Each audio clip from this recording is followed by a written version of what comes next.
à toutes et à tous. Alors, moi, c'est Habi. J'ai l'honneur et le plaisir de vous accueillir dans mon podcast Femmes fortes, Femmes fatales, dont l'objectif est de mettre sous la lumière les femmes qui cassent les codes, les femmes qui font bouger les choses dans leur domaine. Alors, j'ai le plaisir d'accueillir une femme exceptionnelle, une femme qui véritablement casse les codes dans son domaine, qui est l'énergie. J'ai le plaisir d'accueillir mon amie, ma sœur, mais également une de mes confidentes, Madame Aminata Maïga. Madame Aminata Maïga, bienvenue. Merci beaucoup, Ravi. C'est un Alors, plaisir. Madame Aminata, c'est une femme que j'ai eu à côtoyer parce que nous avions fait l'école d'ange ensemble. Nous habitions d'ailleurs ensemble dans le même appartement et tout. Donc, c'est une femme que je connais extrêmement bien. D'ailleurs, c'est pour cela que je l'ai invitée dans mon premier épisode pour ce podcast, Femme forte, Femme fatale. Alors, Madame Aminata, faites-moi le plaisir de nous parler de vous. Qui êtes-vous en réalité? Parlez-moi de vous. Voilà, d'où venez-vous, de vos origines, qu'est-ce que vous faites? Du coup, merci beaucoup, Ravi. C'est un plaisir aujourd'hui d'être avec toi ici pour ce podcast-là. Je suis très fière de toi, en passant. Du coup, moi, c'est Maïga Aminata. Je suis une jeune femme malienne. Je suis ingénieure en mécanique et en énergétique. Et actuellement, je vis en France. Je suis en Europe actuellement pour le reste de ma carrière. Comme vous l'aviez dit, moi, après mon bac, je pense que plusieurs filles pourront se reconnaître, et pas que des filles, non, soit disant passant. Je pense que beaucoup de gens peuvent se reconnaître dans ce que je vais dire. Moi, quand j'ai fait mon bac, je savais pas forcément qu'est-ce que je voulais faire. Du coup, j'étais vraiment tiraillée, et on sait tous qu'en Afrique, quand on ne sait pas ce qu'on veut faire, on te dit va vers la série scientifique. Parce que là-bas, tu as plus de possibilités, tu peux faire tout ce que tu veux après. Et c'est ainsi que je me suis dirigée justement vers la terminale sciences exactes. Chez nous, c'est comme ça qu'on le dit, les maths et les physiques. Et c'est là-bas que je me suis dirigée. J'ai fait ma classe terminale sciences exactes. J'ai pu avoir une bonne mention et j'ai pu forcément avoir une bourse d'études pour le Maroc. Et c'est justement là-bas qu'on s'est rencontrés avec Rabi. On s'est rencontrés à l'École nationale supérieure d'art et métiers de Meknes. C'est une grande école. Je laisserai Habi en parler. Pourquoi pas? C'est une très grande école d'ingénierie. On a vu que là-bas, on a On beaucoup a vécu souffert. des choses, on a Vraiment. On souffert. a vraiment souffert. Véritablement, c'était une école militaire sans tenue Exactement. militaire. Exactement. Pour vous dire la vérité, hein, mais je vais laisser mon invité poursuivre, je ne vais pas lui couper la parole. Déjà, elle fait un très bon job avec son introduction et tout. Voilà. Du coup, bah, comme je le disais, là-bas, on a fait l'École nationale supérieure des arts et métiers. C'est une très grande école au Maroc, là-bas. Et du coup, moi, je me suis spécialisée en génie mécanique et énergétique après les 2 ans de classe prépa. Et heureusement, à ma deuxième année de cycle en j'ai pu avoir une bourse pour la double diplomation, pour continuer ma formation en France et aux arts et métiers Paris Tech, ici à Paris. Du coup, bah, j'ai pu faire un master 2 en ingénierie des machines à conversion d'énergie. Et c'est qu'ainsi que je suis arrivée ici en France. Et après cela, cette formation ne m'a pas forcément ajouté un plus, je dirais. J'avais l'impression que j'avais pas forcément appris quelque chose parce que à l'ENSAM Meknes au Maroc, j'avais tout ce qu'on avait fait cette année-ci, bah, c'est comme si je l'avais déjà fait. Du coup, je suis une personne de nature très curieuse, j'aime apprendre, j'aime comprendre. C'est pour cela que bah, je me suis inscrite dans une autre école aujourd'hui qui s'appelle l'IFP School, l'Institut français du pétrole, on dirait. Du coup, là-bas, j'ai suivi une formation en ingénierie spécialisée en énergie et produits. C'est là-bas que, franchement, j'ai vraiment aimé. J'ai fait cette année-là en alternance dans une grande entreprise dont je tairai le nom. Et c'est ainsi que je suis là où je suis. J'ai fini mon alternance et là, je commence à travailler, toujours dans le domaine énergétique, parce que c'est l'avenir. Fascinant. Ah Merci. voilà, vous voyez pourquoi j'invite des gens comme Madame Aminata, parce que c'est des gens qui sont très jeunes, machallah, mais qui ont un parcours exceptionnel, qui ont un parcours véritablement chargé, qui ont un parcours inspirant qui va inspirer les nouvelles générations. Alors, Madame Aminata, pour briser un peu la glace, parce qu'on l'a déjà fait, Mhm. mais on en a besoin encore, hein, Ouais. parce qu'en fait, Aminata et moi, nous avons vécu beaucoup de choses. Quelle est Ah, cette tellement. anecdote-là, Mhm. véritablement, qui te rappelle en fait le temps qu'on a passé au Maroc, qui était drôle, véritablement, qui te fait rire jusqu'à présent, quoi, qui te fait te réveiller à 4 heures du matin et t'en rappeler sourire, quoi. Mais Rabi, il y en a tellement, il y en a vraiment tellement beaucoup, je saurais te le dire. Ah, mais si, il y en a une dont je me souviens bien, je sais pas si tu te souviens. Un jour après l'une des journées culturelles maliennes, je pense, on s'est retrouvés avec les autres copines à aller manger à 2 heures du matin. On avait faim, on n'avait pas d'argent. Il y avait une de nos amies qui avait sa carte bancaire qui nous avait dit, ah mais oui, venez, vous me rembourserez après. À 2 heures du matin. Je me souviens, c'était à Thune Tacos avec Ness. Nous sommes partis et on a commandé. Le pire, c'est qu'on avait commandé. Elle l'avait dit qu'elle allait retirer l'argent. Il y avait un guichet à côté. Elle avait dit qu'elle allait retirer l'argent. Du coup, on était parti commander avec les autres filles. On était peut-être 5, 6, peut-être même plus, 7. Plus, on était Ouais. genre On 10. était une dizaine de filles comme ça. Et chacune de nous avait commandé ce qu'elle voulait. On avait vraiment faim. 2 heures du matin. On avait vraiment faim et chacune de nous avait déjà commandé. La fille, elle était allée chercher, retirer l'argent. Elle est revenue, on la voit revenir. Elle nous dit, Bredouille. les filles, j'ai pas l'argent. Et la commande était déjà partie, on pouvait pas annuler. Du coup, comment vous dire ce C'est sa soir-là? carte qui a été mangée par Manger, le oui, guichet. exactement. Le Oh, guichet a damn! mangé sa carte. Du coup, on avait plusieurs commandes de centaines de dirhams à payer. Personne, aucune de nous n'avait de l'argent ce soir-là. Ce jour-là, on a commencé à compter les centimes dans nos poches. Même les poches qui n'étaient pas trouées, on a créé des trous pour essayer de trouver des pièces là-bas. Ah non, ce soir-là, ça Non, restera remarquable, ça nous a franchement. chauffé. Oh my God. Euh, On et compte. finalement, je pense, on a dû appeler quelqu'un, la rescousse, qui est venu nous. Merci à toi en passant. Merci à toi en passant. C'est lui qui nous a forcément payé finalement et on a pu manger en paix. Non, mais C'était une véritablement, soirée. c'est une anecdote de ouf. Dès que tu as Franchement. commencé l'histoire, j'ai dit, oh my God. Bon, Ce ouais, jour-là, on était tellement terrifiés parce qu'on exactement. se dit que si on la sent pas la somme, on va finir à la vaisselle. C'est Et genre, bien. on était très bien habillés, quoi, et tout. Exactement, c'était ça surtout, nos bazins, nos bacs. Non mais franchement, quelle honte, Alors, quel gâchis. quelle drôle d'histoire. Ah, Alors, voilà, on va revenir à nos moutons, mhm. aux choses sérieuses un peu. Alors, votre domaine d'expertise, vous êtes véritablement une femme qui s'active dans le domaine de l'énergie. Mais pourquoi l'énergie en général? Il y a pas mal de domaines, mais pourquoi l'énergie spécifiquement? C'est surtout à cause de mon pays. Je sais qu'actuellement, mon pays, le Mali, on traverse beaucoup de crises géopolitiques et pas que. Et il y a ce manque-là en énergie, toutes sortes d'énergie, mais particulièrement l'électricité. Mais pour moi, j'ai la conviction que l'énergie, c'est l'avenir. Genre, un pays en 2024 qui n'a pas cette souveraineté énergétique, c'est vraiment compliqué. Nous sommes sous-développés par rapport à ça. On n'a pas beaucoup d'infrastructures. On est dépendant d'autres pays. Et j'aimerais vraiment, mais vraiment, commencer à construire, commencer à faire que mon pays soit vraiment souverain en énergie et tout ce qui va avec. C'est pour cela que j'ai finalement choisi l'énergétique. J'aimais vraiment ça et c'est vraiment pour mon pays que j'ai choisi cette filière-là. Et la mécanique, elle est venue avec. Parce qu'à l'ENSA Meknes, il n'y avait pas juste une filière pour l'énergie, c'était génie mécanique et énergétique. Du coup, j'ai dû apprendre la mécanique. C'est pas forcément ce que je voulais au début, mais j'ai vraiment beaucoup aimé finalement les moteurs, le gros moteur, les moteurs de voiture comme les moteurs des centrales. J'ai vraiment aimé apprendre dans ça. Quand on l'entend parler, on sent cette passion. Et moi, j'ai eu l'honneur de voir cette passion quand on était en école d'ingé et tout, parce qu'en fait, avoir la double diplomation, c'est pas donné à tous, hein, c'est pas donné à tous. Il faut bosser dur pour l'avoir. Elle a su le faire, du coup, bravo. Et puis, comme elle l'a Merci. si bien mentionné, le domaine énergétique, c'est un domaine stratégique d'un pays. Tout pays qui maîtrise son énergie maîtrise son avenir, bien évidemment. Exactement. Donc, elle l'a très, très, très, très bien développé. Alors, parlez-moi de votre quotidien en entreprise. En entreprise. Moi, j'étais ingénieur projet. Je travaille sur la construction d'une centrale avec des énergies renouvelables qui est la biomasse, les MAG on appelle couramment. Les MAG, ce sont tout ce qui est ester méthylique d'acide gras. Du coup, c'est vraiment un truc révolutionnaire parce que ça nous permet justement de sortir de tout ce qui est pétrole, tout ce qui va nous amener des émissions de gaz à effet de serre. Ça va nous permettre de réduire justement cette empreinte carbone-là. Du coup, j'ai été ingénieur projet.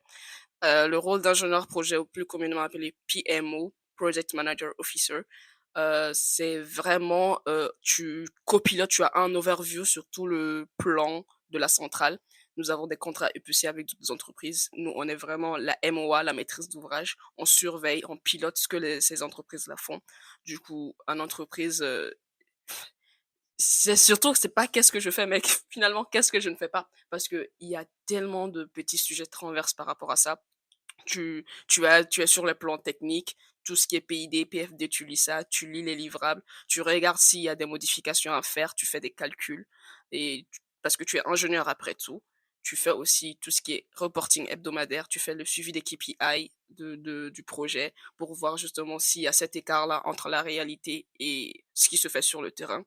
Tu fais aussi du contract management. C'est vraiment lié au contrat et ça, c'est très, très important pour toute entreprise, pour toute structure qui se respecte. C'est de bien négocier ses contrats. Et ça, je l'ai vraiment appris parce que les contrats, un petit oubli dans les contrats peut faire perdre des millions d'euros. Moi, l'une de mes premières missions, c'était du doc controlling. Je connaissais pas c'était quoi et j'ai appris ça justement. Le doc control, vraiment, c'est lui qui manage, c'est lui qui est en interface de tous les EPC. Il est en interface de nos AMOA, qui sont les assistances à maîtrise d'ouvrage, de la MOA et de la MOE, qui est la maîtrise d'œuvre. Et le doc controlling, il vérifie, il fait un check quality des documents, des livrables qui sont là, les cartouches qu'on fait pour les grands dessins architecturaux, par exemple. Il y a toutes sortes de livrables. On peut avoir du génie mécanique, du génie électrique, du génie civil, etc. Du coup, tu es là, tu fais ce quality check. Et je me souviens, ma première semaine en entreprise, dans cette fonction-là, j'ai fait perdre 2 000 euros. Pour vous, genre, Waouh! pour l'entreprise, C'est le 2 000 salaire de euros. quelqu'un, hein? Exactement. Pour l'entreprise, à vrai dire, 2 000 euros, ce n'est rien. Mais pour moi, c'était vraiment parce que il y a certains documents qui sont vraiment un peu pénalisables. Du coup, s'ils viennent en retard ou s'ils sont envoyés en retard, ça peut faire perdre de l'argent à l'entreprise. Du coup, j'ai pu faire perdre 2 000 euros à l'entreprise. Ça m'a vraiment fait mal. Juste, j'étais pas forcément habituée à ce genre, pour moi, c'était comme un échec. Mais à vrai dire, j'ai compris finalement. Il n'y a pas forcément d'échec, c'est toujours des leçons à apprendre. Et j'ai vraiment appris à mes dépens. Je suis devenue la meilleure, finalement, doc contrôleur de l'entreprise. Tout le monde voulait que je reste finalement dans ce domaine-là, mais non, mais pas forcément. Non, j'avais d'autres objectifs. Du coup, après ça, j'ai appris, je me suis perfectionnée et j'ai compris que ceci doit être cela à temps et à temps. Parce que les écarts dans ce genre de projet, c'est vraiment très, très important. Du coup, bah, Donc, vous venez de mentionner une chose mmh intéressante qui est le management de projet, la gestion de projet. En exactement. général, Mmh tu es là, tu gères beaucoup de KPI, mais également le triangle qualité, coût, C'est ça, délai, qui est exactement. véritablement l'un des piliers du management de projet. Mmh Mais sans oublier une partie que tu as mentionnée, qui est le reporting, parce que Ouais, en management de projet, ce qu'on ne mentionne pas, c'est le stakeholder management, ouais, parce que là, exactement. tu gères des gens, tu gères en fait des émotions, et quand on gère des émotions, c'est complexe. Comment tu gères les gens autour de toi, ta relation avec tes collègues, comment ça se passe? Au début, c'était assez, je pourrais pas dire compliqué forcément, c'était pas compliqué, mais c'était tout nouveau. Du coup, j'apprenais, surtout que moi, je suis jeune. Je manageais des gens qui avaient 2 fois mon âge. Et du coup, nous, en Afrique, on a un peu ce sentiment-là. On se dit, il faut respecter les grands. Mais en Europe, ils s'en foutent de ça, en fait. En Europe, si je suis ton manager, peu importe notre âge, je suis ton manager. Je te dis de faire ceci, tu le fais. C'est comme ça. Et j'avais du mal un peu à m'affirmer forcément parce que j'avais toujours cette gêne-là de dire à des gens qui étaient plus âgés que moi, fais ceci, fais cela. Du coup, j'essayais de trouver à chaque fois des petites parades, j'essayais de trouver les bons mots au bon moment. Je lui disais par exemple, oui, fais ceci, n'oublie pas de faire cela, ce genre de choses. Mais c'est finalement que j'ai compris que justement en perdant l'argent, je me suis dit, ah, si je continue comme ça, je vais pas y arriver, je vais perdre justement mon boulot, il faut que je me réveille. Et c'était assez compliqué parce que entre collègues aussi, les relations, c'est pas toujours rose. On se respecte au quotidien parce qu'on est obligé. On voit plus nos collègues que nos propres familles, finalement. On les voit plus que nos propres familles, du coup. Mais j'ai appris, en Europe, franchement, je pense que c'est vraiment différent de l'Afrique. Il faut apprendre à s'affirmer, oser et surtout toujours être soi-même sans pour autant aussi être dévergondé. C'est comme ça que j'ai Vous appris avez à faire le mentionné quelque lead. chose d'intéressant parce Mhm. qu'en fait, ce que j'ai remarqué dans le monde de l'entreprise, c'est que beaucoup de femmes ont du mal à s'affirmer. Exactement. Beaucoup de femmes ont du mal à avoir confiance en soi, même si elles débordent de compétences, mais pourtant elles sont là, elles se cachent et tout. Elles ont peur d'être en fait tutoyées, d'être manquées de respect et tout. Est-ce qu'il n'est pas temps véritablement que nous femmes, qu'on puisse prendre cette place-là qui nous appartient? Bien sûr, Alors, bien sûr, bien sûr. Surtout en tant que femme noire. Parce que déjà, nous sommes femmes, ça c'est un souci, et ça peut être un problème. Mais en plus de ça, nous sommes des femmes noires. C'est un défi supplémentaire. Du coup, il faut toujours qu'on donne plus. Si aujourd'hui une personne lambda fait un truc normal, nous, on doit faire le triple de 10 ça. times more, ben, 10 Exactement. fois plus. Tout le temps plus. Il faut entrer, il faut oser, il faut, comment dire ça? Il faut imposer le respect, en fait. C'est surtout ça. C'est assez compliqué. Franchement, je dis, c'est vraiment compliqué le monde en entreprise. Oui. C'est extrêmement Tout compliqué. à fait, parce C'est qu'en fait, vraiment un monde de Heu, charognard. voilà, parce que c'est un Exactement. monde où véritablement, en fait, il y a que des vautours et c'est Exactement. un monde assez complexe où les amis d'hier peuvent devenir les ennemis d'aujourd'hui. Il y a beaucoup Exactement. d'hypocrisie et tout. C'est ça. Donc, comment tu gères cette hypocrisie en entreprise, par exemple? Franchement, je reste moi-même. Je vais pas dire je reste moi-même comme tout le monde, mais franchement, je prends pas forcément ça à cœur. Tu peux être hypocrite avec moi, il y a pas de souci. Tant que je fais mon travail, tant que je sais que je fais bien mon travail, mon manager, il pourra rien me dire en fait. Je fais mon travail, tu peux rien me dire. L'hypocrisie que les gens ont envers moi, je mets ça derrière ma tête, en fait, c'est derrière moi. Je les écoute pas. Aujourd'hui, tu peux être ma bestie en entreprise. Demain, tu peux être ma pire ennemie. Mais en vrai, tu es toi, je suis moi. On reste tous les deux. On est cordial, on fait notre boulot et on C'est ce qu'on appelle avance. le professionnalisme d'ailleurs, Exactement. parce Et qu'en on fait, avance. l'objectif, c'est pas d'être des meilleurs amis en entreprise, mais C'est ça. l'objectif, c'est d'arriver à un objectif clé, c'est-à-dire d'augmenter le chiffre d'affaires de l'entreprise. Point à la ligne Exactement. C'est tirée. ça. C'est Ouais. exactement ça. Du coup, c'est ce qui m'amène à la prochaine phase de ce podcast concernant en fait les défis. Quels ont été les défis majeurs de ta carrière, du début de ta carrière, peut-être de tes études? Quel a été véritablement ce défi ou bien ces défis que tu as surmontés ou bien que tu continues à surmonter au quotidien? Déjà, je dirais alhamdoulilah pour tout, parce que là où aujourd'hui où nous en sommes, c'est vraiment grâce à Dieu. À nous aussi, parce qu'on a travaillé, on va pas s'oublier.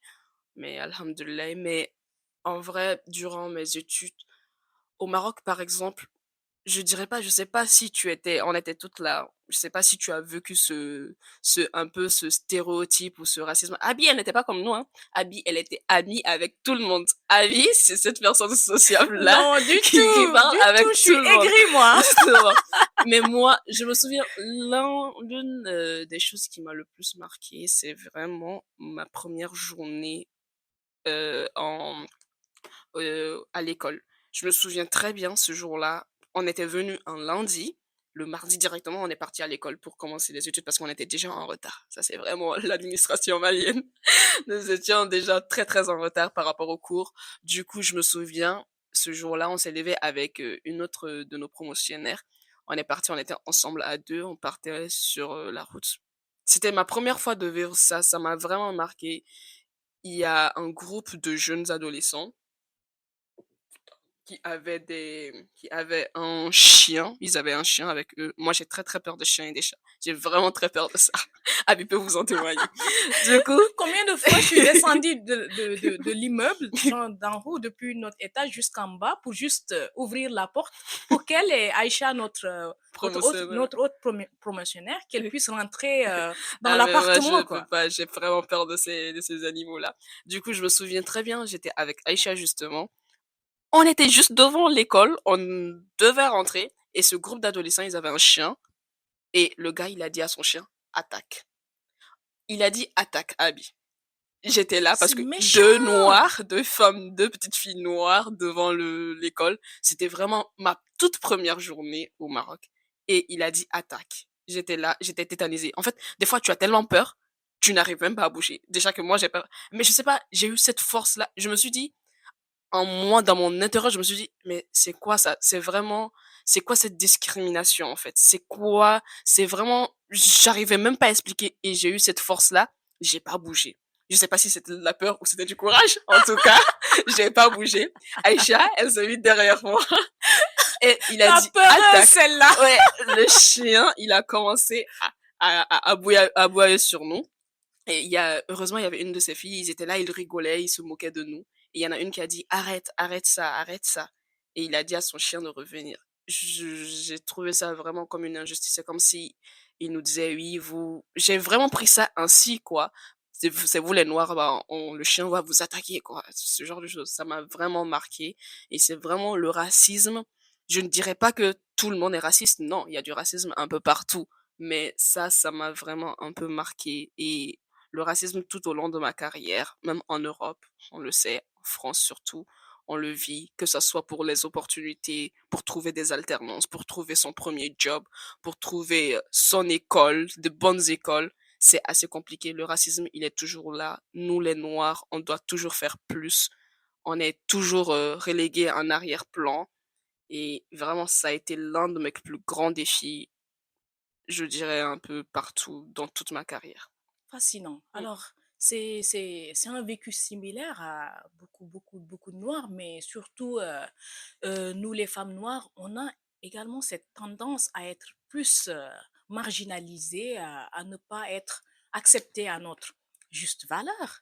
Parce qu'en fait, c'est assez compliqué d'être femme noire, de venir dans un pays étranger où véritablement on est parti seul, sans nos parents, sans nos frères et sœurs et tout, et on se débrouille, on vient en retard, mais quand même on parvient à s'en sortir. Donc être femme noire, c'est être une femme forte, une femme battante, mais également une femme qui fait tout pour s'en sortir.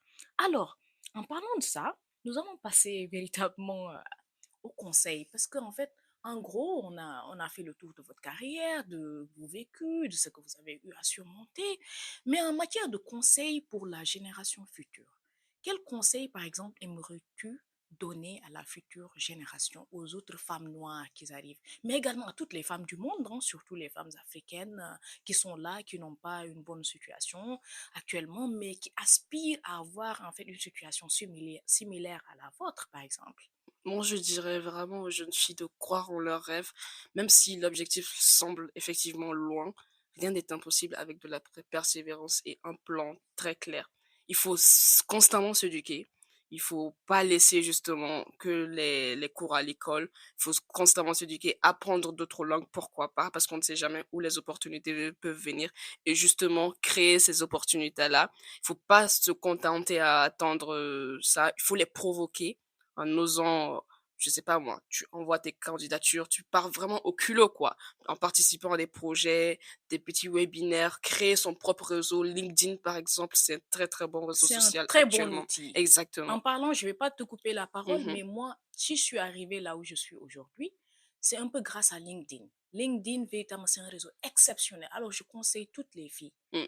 ouvrez vos comptes LinkedIn. Exactement, Non, exactement. postez. Quoi qu'on vous dise que vous êtes là, vous la jouez ou C'est quoi, ça. postez. Fake Fake it it till till you you make make it. it. Exactement. Exactly. C'est ça. Et je dirais aussi de sortir de sa zone de confort. Surtout nous, les femmes d'Afrique de l'Ouest. Partir loin de sa famille. Sortir, voir, voyager, explorer.